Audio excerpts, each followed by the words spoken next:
The Shape of Doom by M.A. Bennett, Chapter 3, 15th January 1894, at 12:10 p.m. Of course, Luna only thought the figure was a ghost for a moment. In the next instant, the scientific mind, Aunt Grace, insisted Luna possessed had rationalized that what she was seeing was an optical illusion. Luna could see the ladies and gentlemen on the other side of the room through his ghostly flesh. The apparition was a man, and an odd-looking man at that. He was tall and wore no hat on his head. He was balding and has a slightly bulbous head, as if his brain was so big that it had expanded his skull and there was now not quite enough hair to cover it. But it was his garments that were strangest things about him.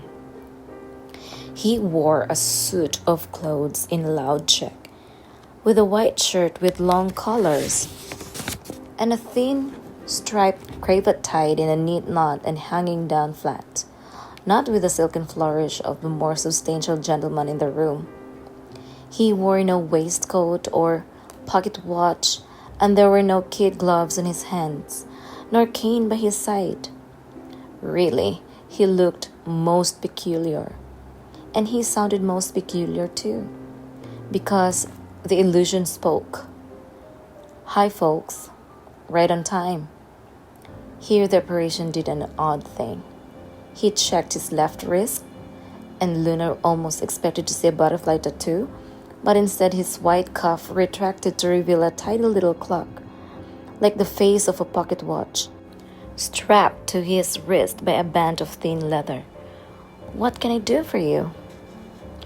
Luna didn't understand this question, but she did understand what it meant when Aunt Grace held out her butterfly hand to her. Although there was no glove on it, and the hand had to be obeyed, Luna shuffled forward reluctantly into the middle of the room and stood by her aunt. The ghost turned his eyes on Luna. He could obviously see her. It was very unsettling. But then he smiled. "Who's this?" "This is Luna, Professor," said Aunt Grace. "My niece." "Well, hello, little lady." Dr. Cass then brought the blond boy forward, steering him by his shoulders. "And this is Constantine Monlebazon, my dear son." "Hello, sport," said apparition. "How you doing?" It was clear that Constantine didn't exactly know what to say to this either, so he remained silent. Luckily, Aunt Grace took over. "Professor, will you explain to Luna and the young Constantine here who you are?" "Sure. My name is Edward Norton Lawrence, and I'm a professor of mathematics and meteorology." "Will you explain to them where you are?" said Aunt Grace. "I'm in my study at Massachusetts Institute of Technology, where I'm currently employed." "And now, Professor," said Aunt Grace, clearly and distinctly, "will you explain to them when you are?" Sure. It's currently January 15th, 1969. Luna looked at Constantine, and Constantine looked back at her. This must be some sort of practical joke, surely. But then she looked around at all the members of the Butterfly Club. They were serious people with serious expressions. They didn't look like a pack of jokers. In fact, she noticed the author Conan Doyle scribbling away in his pocketbook, writing down everything the professor said. Aunt Grace spoke to the apparition. "Professor, could you explain a little about your work?" "Certainly," said the ghost. "Some years ago, I began to study chaos theory. In an attempt to forecast extraordinary weather events, I asked the question, does the flap of the butterfly's wings in Brazil set a tornado in Texas? And discovered that something as small as the beat of a butterfly's wing could indeed have a far-reaching effects on the rest of time. Ever since I first discovered I could talk to you good folks, I've been using my calculations to help you. Well, time travel. Luna's mouth, already gaping, dropped all the way open at this. I won't bore you kids with the math, but the golden rule is this. You may only travel forward, not back. If you travel back in time, you will trigger what I've come to call the butterfly effect. You could, by making tiny changes, significantly alter your own world, or even wipe out your own existence. So, no tutors or romance then? Said Luna. The whole thing was so unbelievable, she had to treat it as a joke. I'm afraid not, honey. You can't even go back to your version of yesterday. This, of course, made Luna think of Papa. But the future, said the professor, between where you are in 1894 and where I am in 1969, that is your ballpark. Sorry, I mean to say, that's the hunting ground for your time treasures. He shook a warning finger at them. But even future travel is not without its problems. You won't change your own past, but you could alter the future. You can't change huge events. But remember, small changes can even have big consequences. That's the butterfly effect. Now Constantine spoke up. But, Professor, aren't you traveling back in time at this very moment? Shake me by the hand, young fella. Constantine stepped forward to shake hands, but the boy's fingers passed right through the man's as if the professor was indeed a specter. What you are seeing is a manifestation of me, a hologram, said the professor. I'm not really there. I'm still in my own time. Professor, said Aunt Grace, our time is short. I would like you to tell these children about our conversation last week.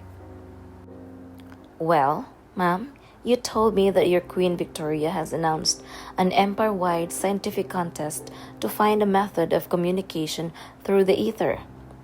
That's correct, agreed Aunt Grace. The Gabriel Communication Medal.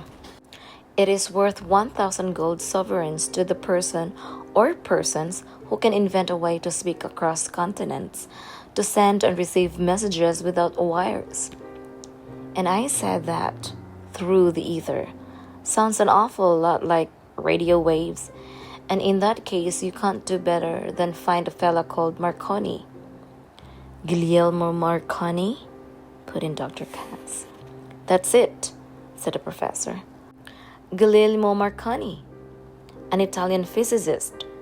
He really started cooking with gas around 1912. The professor chuckled. Sorry, keep forgetting. Mustn't use modern slang. When I said cooking with gas, I merely meant that's when Marconi had gotten his wireless radio to a competent standard. It was used for maritime communications. I suggested putting 1912 into the old dial. 18 years from where you are now. Can I ask a question? Constantine piped up. Of course, Le Boson, said his father. Well, my question is, if this is all true, why not go as far as you can to 1969 and get the most advanced device you can find there? Dr. Tanis Kaz did not quite meet his son's eyes. It was Aunt Grace who explained. Because our inventions have to be plausible. If our finds are too advanced, our activities would arouse suspicion. We are careful not to go too far into the future. And there is another point to make, Dr. Cass added.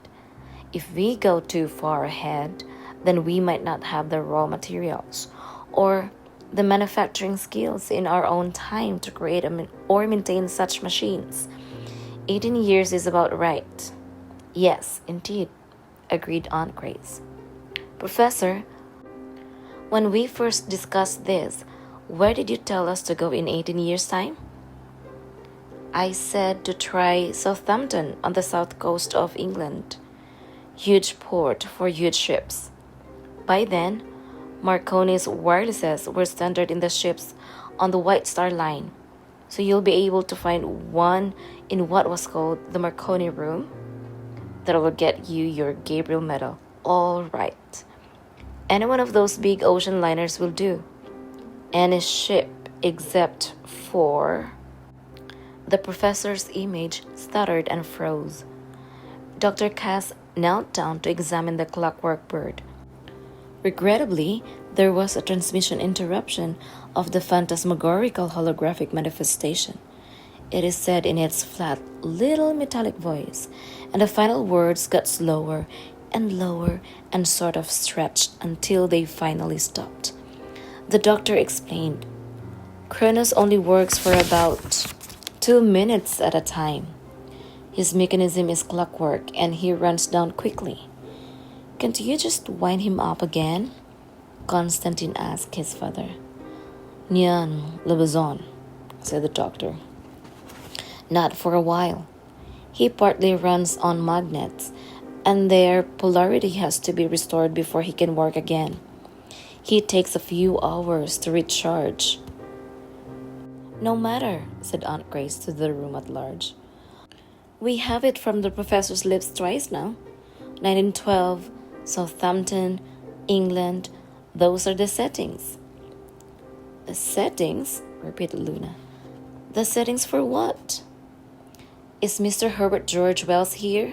said Aunt Grace, ignoring Luna's question and peering into the shadows. "Mr. Wells, be good enough to bring the contraption." For the first time, Luna noticed that the brass meridian line, which ran as wide as a handspan right through the center of the room, disappeared into the folds of a dark red velvet curtain cordoning off the far end of the room. Mr. H.G. Wells walked the line to the red velvet curtain and drew it back to reveal another extraordinary sight.